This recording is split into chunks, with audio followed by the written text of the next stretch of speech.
Fernanda era uma mulher comum. Vivia em uma cidade pequena, onde todos se conheciam.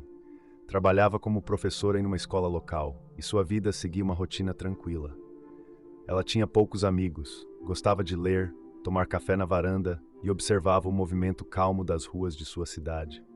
Porém, tudo isso mudou de maneira súbita, como um vento inesperado que vira a página de um livro antes que você possa terminar de ler. Foi uma manhã como qualquer outra, enquanto caminhava até a escola, que Fernanda começou a perceber algo estranho. Quando cruzava com pessoas na rua, frases começavam a ecoar em sua mente. Primeiro, ela pensou que era apenas sua imaginação, ou talvez estivesse muito cansada. Mas à medida que avançava, aquelas vozes aumentavam. Não eram as vozes delas, era como se pudesse ouvir o que estavam pensando. No início parecia um murmúrio distante, mas logo começou a se tornar mais claro, mais nítido. Quando chegou à escola, tentou se concentrar em suas aulas. Enquanto seus alunos falavam sobre as lições, os pensamentos deles também ecoavam em sua cabeça. Eu odeio matemática, pensava um garoto na primeira fila. Será que ela percebe que eu não fiz o dever de casa? Pensava uma menina do fundo da sala. Fernanda ficou tonta. Saiu da sala com a desculpa de estar passando mal. Nos dias seguintes, ela começou a entender que não estava louca. De alguma forma, adquirir a capacidade de ler a mente das pessoas. O que no início parecia um dom incrível, logo começou a se transformar em um fardo pesado. Quando estava na rua, no supermercado ou mesmo em casa, era bombardeada pelos pensamentos alheios. Não havia silêncio, não havia paz. Fernanda começou a perceber outra coisa. Muitas das pessoas ao seu redor estavam prestes a cometer erros terríveis, e ela sabia disso antes mesmo que elas pudessem se dar conta. Certa vez, estava na padaria e ouviu o padeiro João pensar em investir todas as suas economias em um negócio arriscado.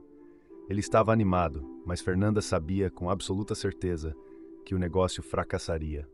Ela tentou alertá-lo. João, talvez seja melhor pensar bem antes de fazer esse investimento, disse com cautela. João riu, achando que ela estava exagerando. Ah, Fernanda, você é sempre tão cuidadosa. Confie em mim, vai ser ótimo. Mas não foi. Em poucos meses, João perdeu todo o dinheiro e teve que vender a padaria, algo que arrasou sua família. Depois disso, Fernanda ficou ainda mais aflita.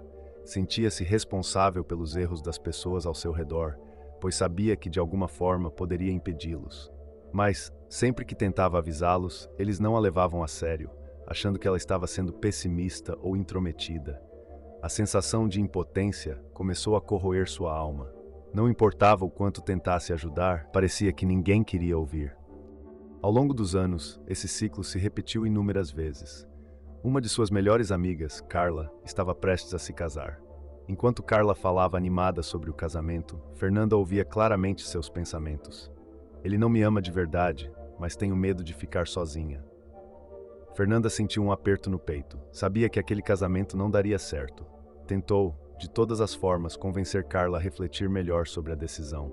Mas Carla, empolgada com a cerimônia e os preparativos, apenas a ignorou. Meses depois do casamento, Carla foi traída e abandonada pelo marido. Voltou para Fernanda em lágrimas, pedindo conselhos. Fernanda a consolou, mas sentia o peso da culpa esmagando seu peito. Ela sabia que aquilo aconteceria, mas nada pôde fazer para evitar. As situações se tornaram ainda mais graves com o tempo. Fernanda ouviu pensamentos que indicavam perigos reais. Um vizinho que pensava em dirigir embriagado, uma jovem que cogitava fugir de casa sem nenhum plano. Todas as vezes, ela tentou interferir, mas sua interferência parecia não fazer diferença.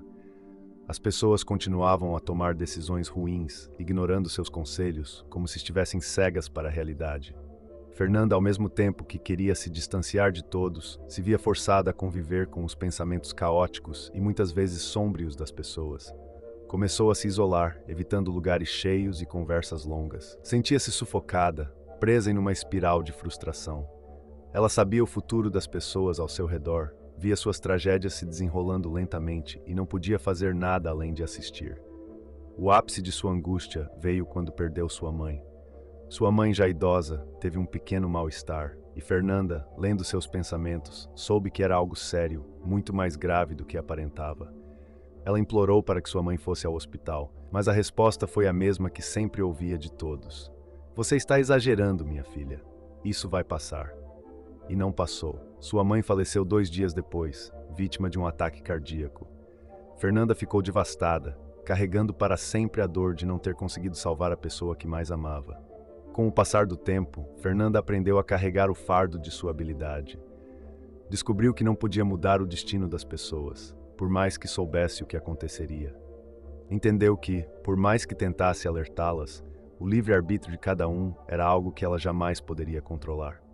As escolhas erradas, os erros e as tragédias faziam parte da vida, e ela, mesmo com seu dom, não era capaz de impedir que isso acontecesse. Aos poucos começou a se resignar. Deixou de tentar avisar as pessoas sobre seus erros iminentes e passou a simplesmente escutá-las. Descobriu que, por mais que os outros errassem, muitas vezes era nesses erros que eles aprendiam e cresciam. Fernanda agora compreendia que seu papel não era ser a salvadora de ninguém, mas estar presente, oferecendo apoio quando as inevitáveis consequências das escolhas erradas se concretizavam. No fim das contas, viver com o peso de ler a mente das pessoas se tornou uma lição de aceitação para Fernanda.